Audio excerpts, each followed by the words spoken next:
দেশের রক্ষক সেনা জওয়ানকে মারল দেশেরই জনতা। যোগীরাজ্যের এমন ভিডিও দেখে ছিছি করছে দেশ। রাস্তায় খুঁটিতে বেঁধে ভয়ানক প্রহার। এমন কি করেছিলেন ওই সেনা জওয়ান? হ্যাঁ, যাদের জন্য দেশের মানুষ নিশ্চিন্তে ঘুমোতে পারে তাদের সঙ্গেই প্রকাশ্যে এমন লাঞ্ছনা। দেশেরই তো সেবা করতে যাচ্ছিলেন ওই সেনা জওয়ান, কিন্তু শেষে কিনা পথে দেশের মানুষের কাছ থেকেই জুটল বেধড়ক প্রহার। ঘটনাটি ঘটেছে উত্তরপ্রদেশের মেরঠে।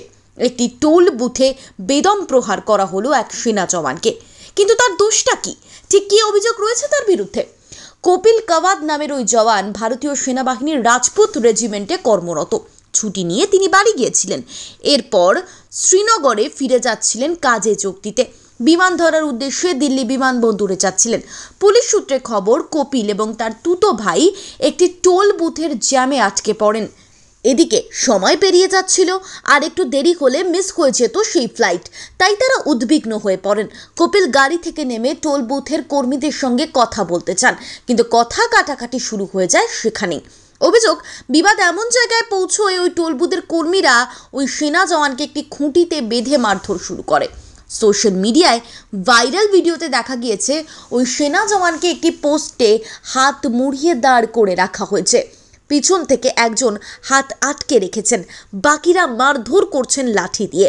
বিষয়টি পুলিশের নজরে আসতেই ওই 4 জনকে গ্রেফতার করা হয়।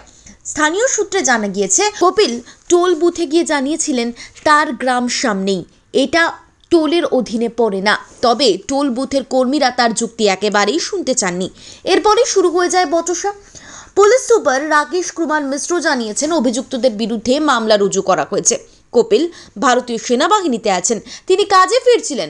ভুনি টোল বুথে দীর্ঘ লাইন ছিল, সেজন্যই তিনি তাড়াহুড়ো করছিলেন। সিসিটিভি ফুটেজ এবং ভিডিও স্ক্যান করার পর 4 জন অভিযুক্তকে গ্রেফতার করা হয়েছে। অন্য অভিযুক্তদের গ্রেফতারের জন্য তদন্ত চলছে। Bureau report, Bengal live.